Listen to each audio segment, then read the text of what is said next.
Manoj Palwe. I am an official consultant for Canada Immigration. I am member of CICC. Today I would like to talk about the Canadian Startup Visa and Australian subclass 188E visa, that is entrepreneur visa. Which is better? Now, for Canadian Startup Visa, if you get a support letter, you can immediately apply for your work permit also, and you can apply for your PR visa also. But in Australian case, if you get a support letter for the subclass 188E, you cannot immediately apply for a PR visa.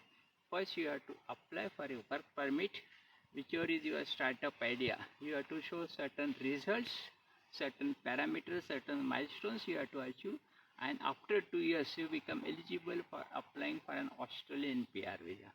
That is one major difference. Second difference is about for Canadian startup visa, you need to have a IELTS score of just overall 5 band. But for Australian subclass 188E visa, you need to have IELTS score of at least 6 band in each ability.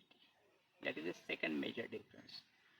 Third major difference is the processing time for Australian PR visa is more than 2 years currently, and for Australian startup work permit visa, it is possible to get in 3 months time also. Here in Australian case, as I told you, you have to wait for at least 2 years to be eligible to apply for an Australian PR visa. Meanwhile, you can get Australian work permit within 3 to 4 months times. And the most major difference, as you know, that Canadian work permit will be available within 3 months time, but it will be a closed work permit. What does it mean? That you have to only work for this startup. You cannot eligible to work with anything else in Canada. You are having a restriction.